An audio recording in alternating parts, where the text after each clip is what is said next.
I'm Councillor Preet Gill. I'm a councillor in Sandwell for the ward of St Paul's, which is in the town of Smethwick. I'm a 1970s child, so I won't say more than that. I was born at City Road Hospital in Birmingham. My father is Diljit Singh Shah Gill. He was the longest standing president of the Guru Nanak Gurdwara of Smethwick. He came to this country actually when he was 15. So quite young, and very quickly sort of started work in factories and foundry, but had a real interest in bodybuilding and looking after his physique. So he became really active in sports, and so in those days, while men used to be at the pub, my dad would be in the gym really working out, and he became the captain of the tug of war team at that time. So really active, lots of trophies when we were growing up of my father. We're quite amazed that we had so much actually.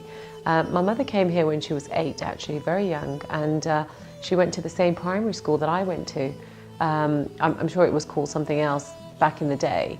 My Nana Ji, he was quite an entrepreneur when they came, and he had a lot of properties around the Dudley Road area. And my mother used to talk about living in a house with lots of other people sharing rooms in that house, and that's how she grew up. She had lots of ambitions, but I suppose when she left school, she worked in factories, in the bakery, in the Swan factory.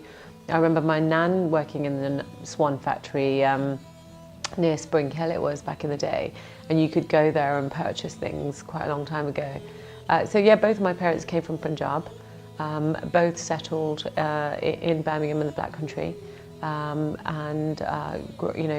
Growing up with my parents, really amazing time really.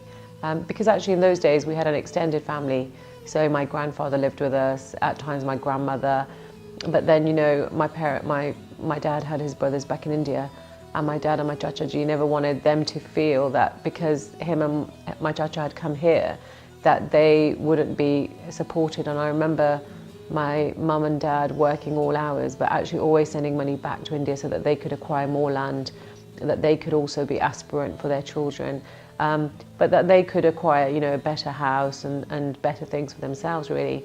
And as a result of that, my father and my Chacha Ji, all of their brothers, they invited a daughter from each of their houses to come and stay here, who they then got married and supported and treated like their own daughters. So actually growing up was really nice because it wasn't just us as a family group, there was always other people living with us, which was really nice because it supported my mom. Obviously I'm one of 7, 5 daughters, 2 sons, so that was quite a big family, big responsibility in those days. So that's a bit about my parents' background of how they came here.